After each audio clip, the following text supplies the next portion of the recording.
Hola, ¿qué tal? En este video vamos a continuar profundizando un poco más en el tema de las estructuras. En el video pasado vimos cómo crear un constructor, que es una función que construye un objeto, en este caso el objeto persona1, gracias a los parámetros que nosotros le habíamos pasado como si fuera una función. Decimos que se usa poniendo el nombre del objeto, que es como si fuera el nombre de la función, y entre paréntesis nosotros ponemos los parámetros que pasamos a dicha función para inicializar los atributos de nuestro objeto. Decimos que esto es un procedimiento o un método que lo que hace es inicializar los datos de nuestro objeto. Inicializamos el nombre gracias a una función que se encuentra dentro de la librería CString, y también el apellido, el edad, sexo, ubicación, punto dirección, ubicación, punto país.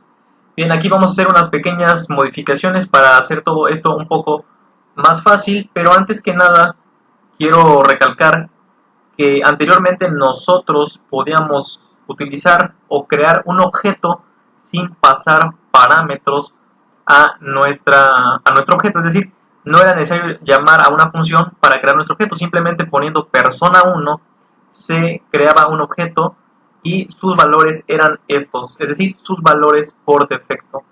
Se creaba un objeto con estos valores por defecto, que eran los que nosotros quisiéramos indicar. En este caso son valores nulos porque no tiene absolutamente nada, o nosotros podíamos poner un valor concreto para inicializar un objeto al cual no pasábamos ningún parámetro. Pero a partir de que nosotros creamos este constructor, nosotros ya no podemos simplemente utilizar esta forma, es decir, utilizar un objeto sin pasarle parámetros, ya que de alguna forma nuestro constructor va a exigir que pasemos parámetros. De hecho, si compilo me marcará un error. Para comprobar esto compilamos y como podemos ver nos está marcando un error y nos dice que no hay una función o algún constructor con el que simplemente no se le pase ningún parámetro. Es decir, que en el momento en que nosotros creamos un constructor, ya estamos obligados a crear un constructor para cuando no pasemos ningún parámetro a nuestro objeto. Por tal motivo, nosotros ya una vez creado este constructor, nos vamos a ver obligados a crear un constructor para cuando nosotros no pasemos ningún parámetro, como si nosotros tuviéramos nuestro objeto de esta manera. Bien, pues entonces vamos a crear un constructor para esta ocasión y vamos a poner otro constructor que también va a ser un constructor que simplemente va a dejar los valores o los atributos de nuestra estructura con valores por defecto. En este caso creamos un constructor poniendo el nombre o el identificador de nuestra estructura, ponemos los paréntesis que indica dónde van a ir los parámetros y ponemos aquí las llaves para indicar que este es la función o un segundo constructor. El constructor se va a reconocer por los parámetros que nosotros pasemos. Si nosotros no pasamos ningún parámetro, entonces se va a hacer la llamada a este constructor. Si nosotros pasamos estos parámetros, entonces se va a dar por entendido que estamos utilizando este constructor para inicializar un objeto. Estos dos inicializan un objeto. Este de aquí inicializa un objeto con sus valores por defecto y este inicializa un objeto con los valores que nosotros estamos pasando como parámetro de nuestro constructor. Pues bien, en este caso, como no estoy pasando ningún parámetro, quiere decir que estoy invocando a este constructor de aquí. Bien, para comprobar esto compilamos.